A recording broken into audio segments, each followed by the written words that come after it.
Hi, I wanted to talk a little bit more about what we mean by using academic online databases, since we've talked about that numerous times over the last couple of weeks when talking about how to conduct good quality research for your argument papers and beyond for this class. So to get to these online databases, you'll go to the BRCC Library's website and you'll click on Online Databases. Notice it'll tell you that if you're home, you'll have to use login info, including your L number, which you can find in Lola, and then your PIN, which is your birthday. If you're on campus, you won't have to do that.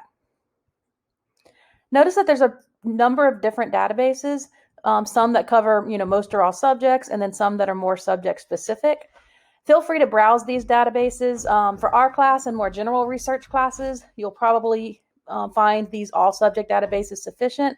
But as you get into your more subject specific classes in your major, you may want to be more familiar with those subject specific databases like, nursing, etc.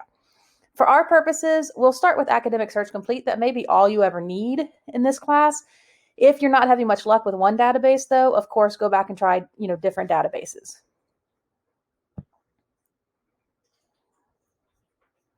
And I've got my login info saved, which is why I'm not having to do it.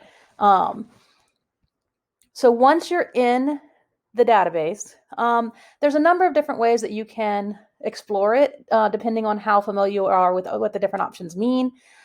I always like to just go ahead and start with a search. And sometimes I'll start with a slightly more general version of a search and then narrow from there if I'm getting too many hits or too many irrelevant hits. So for example, let's say I'm writing my argument essay on the current topic of student loan forgiveness. I might just go ahead and start with student loans just to see what I get, and then I can refine from there. So we've got good and bad news here. The good news is there's over 26,000 sources that were returned to us. The bad news is that there are over 26,000 sources, and nobody has time to go through that many sources. But there are a number of ways that you can refine your list of returns from here. One thing that you can do is to go along this left sidebar, and there's all kinds of ways to narrow your fields.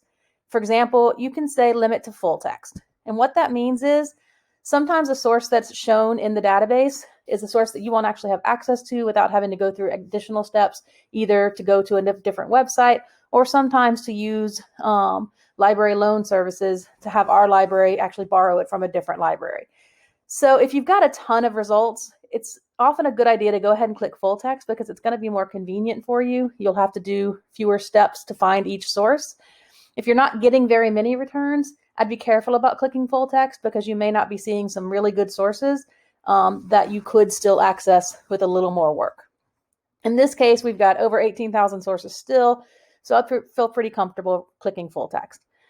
I could also limit it to only sources that have their references available. Not a bad idea. I can even limit it specifically to scholarly or peer-reviewed journals. Peer-reviewed journals kind of consider the top tier of academic source in terms of being most thoroughly vetted. It has to go through a very strenuous process in order to be published in a peer-reviewed journal. And the authors are always academics and professionals in the field. So now we've got over 4,000. You don't have to use peer-reviewed journals. There's certainly plenty of good sources that aren't peer-reviewed journals, but it's never a bad idea to have a couple of peer-reviewed journals in your works cited because they will impress your readers and make you seem more credible because you're using the most credible sources. Other ways that you could limit it, you can tell it you only want to see ebooks, for example. You can tell it you only want to see sources from within a certain date parameter. Like if I only wanted to see sources published in the last 10 years, I could do that. Again, the more you limit, the more it's possible that you're missing really good sources, but these are all good ways to refine your search. I can tell it I only want to see sources related to the United States and student loans and other maybe more specific topics. In this case, none of these quite work for me if I'm just doing student loan forgiveness. Eventually, I might want to specify I'm doing it only in the United States. But for now, let's just look at some of our results. So if we look at this one, you just click on the source, and it's going to give you a synopsis. It's going to tell you where it's from. In this case, the Duke Law Journal. It was published in 2020. That's a very prestigious source, a very recent source. This looks good so far. There's going to be an abstract that summarizes what the article is about. So without having to read what could be, a 20-plus page article, the abstract will tell you if it's worth continuing to look at this particular source for your particular needs. In this case, it's about 250,000 student loan debtors filing for bankruptcy, and how few of those actually are able to discharge their student loan debt. If I'm writing about student loan forgiveness, the whole point of student loan forgiveness is to relieve students of their debt. So bankruptcy certainly seems related to that. So it seems worth my time to go ahead and look at the full thing. In that case, I click PDF full text, and it's going to bring up the entire article. Now, this is a long one. When you're looking at an article of this length, a lot of times looking at the introduction and the conclusion are particularly going to be useful because they're going to kind of capture the gist of the article, particularly if you're writing a paper that's only 4 to 5 pages. You don't need to get crazy specific like some of these articles will get. You can also use functions like search, Control F, etc. to find specific terminology in a source that might help you get through it faster. But this one looks good. If I like it, I can download it to my computer so I can continue to work with it offline. I can print it. Other things I can do if I go back, I can save it. I can email it to myself. Be careful about save and adding to folders. Sometimes those just disappear when you log out, and that's not a good feeling. So I'd recommend either downloading or emailing them to yourself. So if you are trying to find a source that you saw earlier, you can go look at your downloads or go look at what you emailed to yourself. Another really handy button over here is the Cite button. It's not always perfect, but it's basically going to show you what your works cited entry should look like for this particular source, because we are using MLA in this class. In this case, it would look like this. Now, like I said, it's not always perfect. You wouldn't actually put the author's name in all caps, so you may still need to work with it a little bit, but it's a really nice shortcut to getting those very nitpicky works cited entries into the proper format according to MLA convention. And if we go back, again, you can just kind of scroll through. If I'm writing about student loan debt forgiveness in America, then I'm not going to click on this one from England. Another thing that I can do is go ahead and refine my original search, and I can search just student loan forgiveness. And now we've gone from, let's click off peer-reviewed journals. And we've got many fewer sources to look at, but they probably are going to be even more specific to my topic. Is student loan forgiveness unforgivable in Congress? Could be interesting. Now, if you look at this one, again, you're going to get the synopsis. You can read about the challenges for this to actually get passed through Congress. And then in addition to PDF full text, you'll see HTML full text.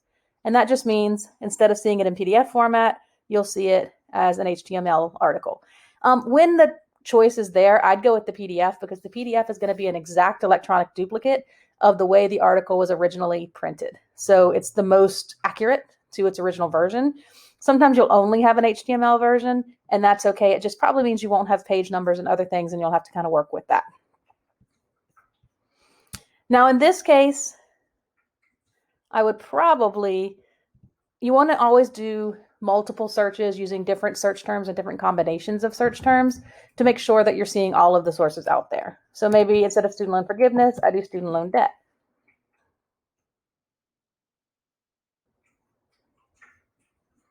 And again, there's tons of good sources here. And again, there's plenty of ways to continue to refine from here. So the main thing is, if you're not used to online databases, make them your friends. They are sometimes a little touchier in terms of you never want to, for example, overload it with your entire, research question, for example. You can do that in Google. Google is a very friendly and versatile search engine. You can't do that in EBSCO. If I say, should student loan debt in America be forgiven? So that was my research question. It's not going to give me much. Some of it is here, and that's nice. But what I did is I overwhelmed it with unnecessary search terms that confuse it. It's looking for should, it's looking for in, it's looking for be. And really, we want it to be looking for student loan debt, America, and possibly forgiveness. So be careful not to put in an entire sentence or an entire question in your search parameters. You want to keep it to a couple of keywords or a combination of a couple of keyword phrases. But that said, if you want to make sure that your sources are credible and vetted, you can go here. We're all used to Googling. Googling is comfortable, but you're scholars now, and professional academic researchers, and this is what professional academic researchers use. And also, this is the way to make sure that your sources are really going to impress your readers, because when you're writing a research paper at this level, you're probably talking about a topic in which you are not an expert. So most of your ethos, your credibility, is going to come from the credibility of your sources. And if your readers look at your works cited and all of the sources are general internet sources, that's not bad. There's great sources on the general web, but you're not necessarily giving your readers anything they can't find for themselves. So it's not necessarily doing as much for your ethos or your credibility as some of these more refined academic sources are doing. Also, some of those sources you can find in a general Google search, you're also going to find in the database, like this New York Times source. So you're not missing out on as much as you might think if you're just using the databases. You're just researching in a much safer and elevated environment. So that's about it for databases. Again, the best way to get good at research is to practice research. You'll start getting more and more intuitive about what kind of search terms are going to work best and which databases to use and how best to refine your searches. So play around in the databases and really strive to make sure at least some of your sources for each of our papers in this class are coming from a database and are a more scholarly, refined source. And if you do that, you should be a very successful scholarly researcher.